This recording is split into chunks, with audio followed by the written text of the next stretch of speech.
Welcome to study current point. आज है 28 अक्टूबर 2020। 28 अक्टूबर से करेंट अफेयर के जितने भी इंपॉर्टेंट क्वेश्चन बन सकते हैं सारे इस वीडियो में डिस्कस करेंगे और हर क्वेश्चन से रिलेटेड इंपॉर्टेंट फैक्ट भी आपको बताऊंगा, तो आप पूरा वीडियो ध्यान से देखें। इससे पहले हमारे चैनल पर नए हैं तो सब्सक्राइब करके बेल के आइकन को दबा दें, जिससे कि पल पल की अपडेट आपको मिलती रहे। तो चलिए शुरू करते हैं। आज का पहला क्वेश्चन है, हाल ही में किस राज्य में काटी बिहू उत्सव मनाया गया है? इसका आंसर डी हो जाएगा। हाल ही में असम राज्य में काटी बिहू उत्सव मनाया गया है। तो चलिए इस क्वेश्चन के डिटेल्स को देखते हैं।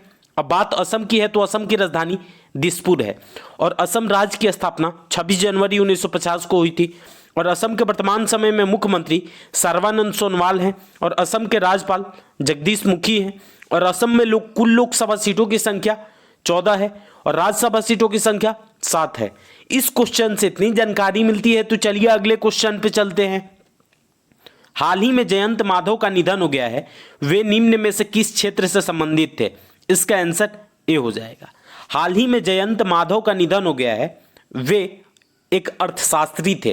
तो चलिए इस क्वेश्चन के डिटेल्स को देखते हैं। असम के प्रसिद्ध अर्थशास्त्री डॉक्टर जयंत माधव का हाल ही में निधन हो गया है। डॉक्टर जयंत माधव ने कोलकाता महानगर विकास निगम के वित्तीय सलाहकार के रूप में कार्य किया और एशियाई विकास बैंक में निदेशक के रूप में भी कार्य किया है। इस क्वेश्चन से इतनी जानकारी मिलती है। तो चलिए अगले क्वेश्चन पे चलते हैं।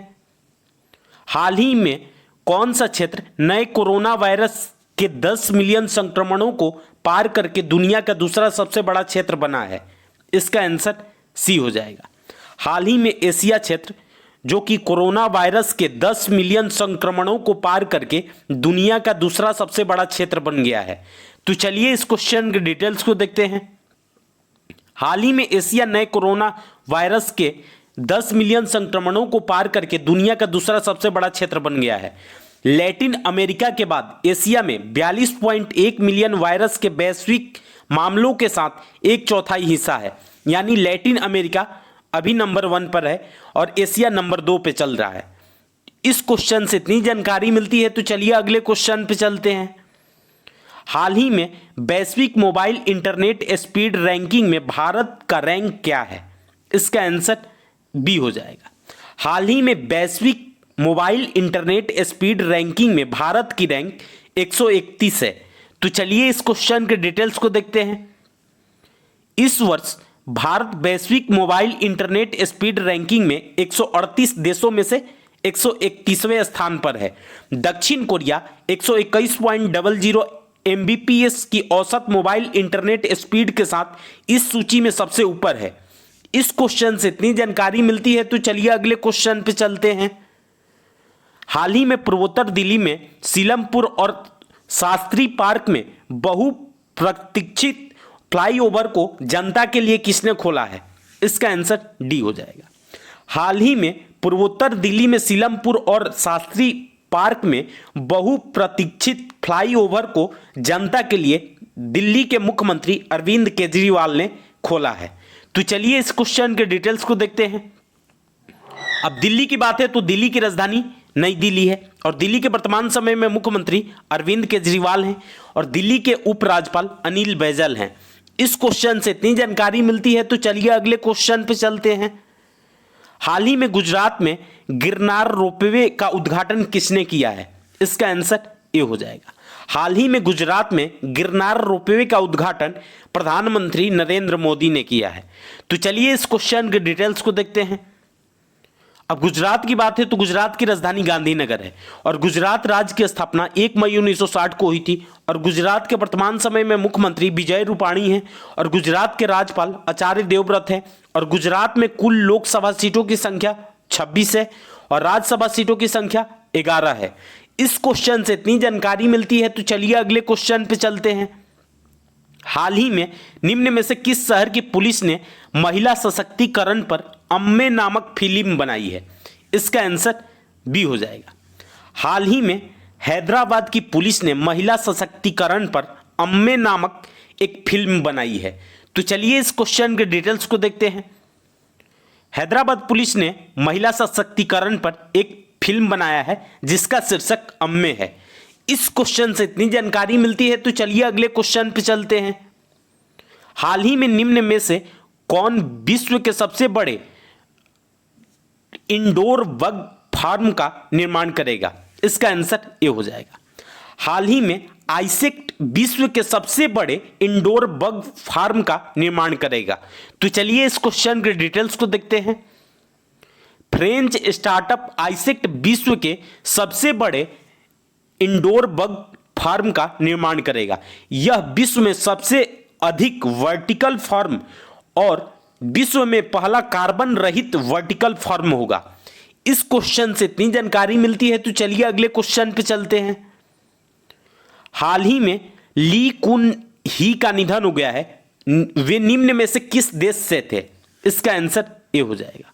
हाल ही में ली कुन ही का निधन हो गया है। वे दक्षिण कोरिया के रहने वाले थे। तो चलिए इस क्वेश्चन के डिटेल्स को देखते हैं। अब दक्षिण कोरिया की बात है तो दक्षिण कोरिया की राजधानी सियोल है और दक्षिण कोरिया की करेंसी दक्षिण कोरियाई वान है और दक्षिण कोरिया के राष्ट्रपति मून जे इन है। और यहां से दक्षिण कोरिया और उत्तर कोरिया से रिलेटेड एक मोस्ट इंपॉर्टेंट क्वेश्चन बनता है। दक्षिण कोरिया और उत्तर कोरिया को डिवाइड करने वाली लाइन को क्या कहते हैं? तो 38 पैरेलल दक्षिण कोरिया और उत्तर कोरिया को डिवाइड करने वाली लाइन है। तो चलिए अगले क्वेश्चन पे चलते हैं। हाल ही में निम्न में से कौन अंतर्राष्ट्रीय मुद्रा कोष IMF में शामिल होकर इसकी 190वीं सदस्य बना है? इसका आंसर बी हो जाएगा। हाल ही में अंडोरा अंतर्राष्ट्रीय मुद्रा कोष में शामिल होकर इसकी 190वीं सदस्य बना है। तो चलिए इस क्वेश्चन के डिटेल्स को देखते हैं। अब IMF की बात है तो IMF का फुल फॉर्म अंतर्राष्ट्रीय मुद्रा कोष है और IMF की स्थापना 27 दिसंबर 1945 को हुई थी और IMF का मुख्यालय वाशिंगटन DC में स्थित है और IMF के वर्तमान समय में अध्यक्ष क्रिस्टलिना जॉर्जिवा है। इस क्वेश्चन से इतनी जानकारी मिलती है। तो चलिए अगले क्वेश्चन पे चलते हैं। हाल ही में अटलांटिस के साथ साझेदारी में निम्न में से किसने भारत में डिजिटल फर्स्ट प्रोग्राम के विस्तार की घोषणा की है? इसका आंसर सी हो जाएगा। हाल ही में अटलांटिस के साथ साझेदारी में मास्टर कार्ड ने भारत में डिजिटल फर्स्ट प्रोग्राम के विस्तार की घोषणा की है। तो चलिए इस क्वेश्चन के डिटेल्स को देखते हैं। अटलांटिस के साथ साझेदारी में मास्टर कार्ड ने भारत में डिजिटल फर्स्ट प्रोग्राम के विस्तार की घोषणा की है। यह उपयोगकर्ताओं को एक प्रौद्योगिकी समाधान प्रदान करेगा जो उन्हें एक सर्वोत्तम इन क्लास डिजिटल बैंकिंग अनुभव का आनंद लेने में सक्षम करेगा। इस क्वेश्चन से इतनी जानकारी मिलती है। तो चलिए अगले क्वेश्चन पे चलते हैं। हाल ही में भारत सरकार ने भारत तिब्बत सीमा पुलिस को सीमा पर चौकसी बढ़ाने के लिए कितनी अतिरिक्त सीमा चौकसी स्थापित करने की सहमति दी है? इसका आंसर डी हो जाएगा। हाल ही में भारत सरकार ने भारत तिब्बत सीमा पुलिस को सीमा पर चौकसी बढ़ाने के लिए 47 अतिरिक्त सीमा चौकियां स्थापित करने की सहमति दी है। तो चलिए इस क्वेश्चन के डिटेल्स को देखते हैं। गृह राज्य मंत्री जी किशन रेड्डी ने भारत तिब्बत सीमा पुलिस के 59वें स्थापना दिवस को संबोधित करते हुए यह घोषणा की है। इस क्वेश्चन से इतनी जानकारी मिलती है। तो आज के लिए बस इतना ही। अगर आपको यह वीडियो यूजफुल लगा है तो इस वीडियो को ज़्यादा से ज़्यादा लाइक करें। यदि आप हमारे चैनल पर नए हैं तो सब्सक्राइब करके बेल के आइकन को दबा दें जिससे कि पल पल की अपडेट आपको मिलती रहे। और आपके पास जितने भी स्टडी रिलेटेड व्हाट्सएप या फेसबुक ग्रुप है उसमें इसको शेयर करें। और इस वीडियो का PDF डाउनलोड करने के लिए इस वीडियो के डिस्क्रिप्शन में टेलीग्राम ग्रुप का लिंक पिन किया हुआ है। वहां से जाकर के आप लोग टेलीग्राम ग्रुप ज्वाइन करके पर डे का PDF डाउनलोड कर सकते हैं। तो चलिए आज के लिए बस इतना ही। Thanks for watching.